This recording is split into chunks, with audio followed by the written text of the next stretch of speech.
Today on Community Positive, we're coming to you from the Brick West Brewing Company in downtown Spokane. We're going to talk about the Penny Drive with Joya, about Brick West and the brewing company here behind me, and Doug from Gold Seal. I'm Dane Kuhlman. This is Community Positive. So Colleen, how long have you been with Joya? This June is my first anniversary of being the executive director. So I've actually been there for a little over 4 years, but a year as the executive director. What do you love about Joya and the industry as a whole? I love so many things about Joya. I have a real personal connection there because, well, I did my student teaching there almost 30 years ago now. Oh, wow. Always wanted to work there, but my youngest son was born 19 years ago, and he had a stroke shortly after he was born and needed very intensive services. And because I was familiar with Joya, I knew exactly where I would go for those services. And I definitely see our program from the parent standpoint as well. I heard Colleen from Joya. Colleen, tell us about Joya. Joya is an early intervention provider. We are the only neurodevelopmental center of excellence in Eastern Washington. So we provide PT, OT, speech therapy, and special ed services for children under the age of 3 with delays and disabilities. So Joya used to be the Spokane Guild School. It did for 60 years. 60 years. Yeah. And then how long have you been Joya? We've been Joya since last March, so just a little over a year. Okay. And people know Joya the Guild School for the Penny Drive. And this has had a lot of impact on the Penny Drive. So you had to make some major changes, major adjustments. How was that going from every year having, the Penny Drive everywhere to taking the whole fundraiser online? Yeah, it was, at first it seemed like this huge undertaking, and we spent a week or two thinking through how is this gonna work, and we've had a couple of years that were very dependent on weather, where our pennies didn't come in, our change didn't come in quite like we wanted. So we'd sort of been thinking through some possibilities, and that helped.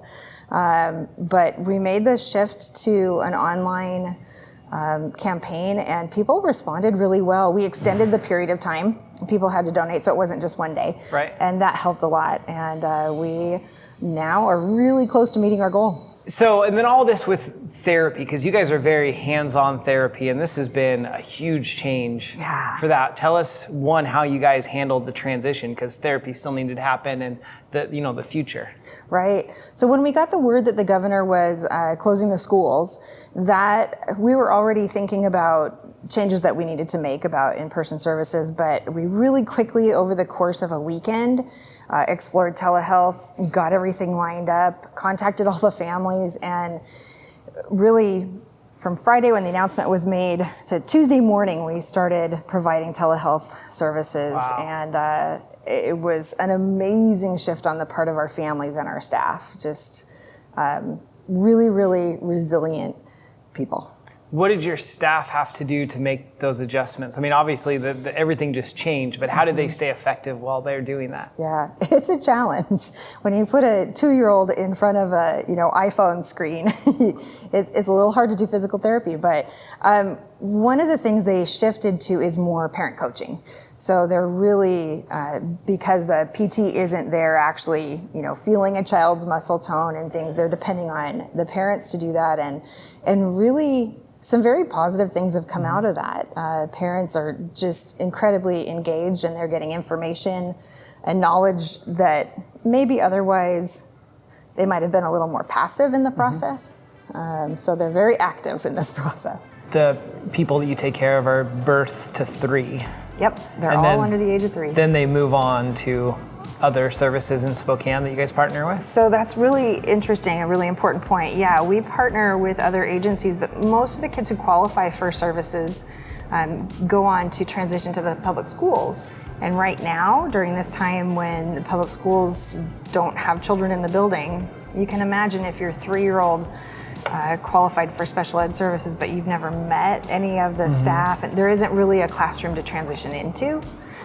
So we have continued to offer services to those families for this limited time, past age 3, because we have a relationship with Yeah. the family, we've already been providing services. So just for that continuity of care, and at least one thing can stay the same Yes. during COVID. How have you seen parents and people step up to the challenge? Just from a community standpoint, we had some families that said, I want to participate in telehealth, but I don't have the technology available. And we have had all sorts of people in the community step up and say, here's a laptop. So we've wiped laptops that have been donated and been able to give those to families.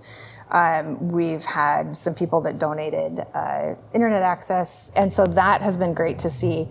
Parents, some of them have really enjoyed the flexibility because they can kind of do therapy from wherever they happen to be, and they're able to show us some things maybe in their homes or specific situations that otherwise we wouldn't be there to see. So if people want to help Joya, what can they do? What are the different ways people can help? Oh, there are a lot of different ways. For one thing, you can come by and drop off pennies, dollars, checks, anything that you'd like to contribute. We certainly are in need right now. We also are having to purchase PPE so that when we are able to see children in person, we're restructuring a little bit how we do things. We're building some plexiglass boxes so that speech therapists, for example, doesn't work very well to have a mask on when Right. you're doing speech therapy, nor is it easy to keep a mask on a 2-year-old.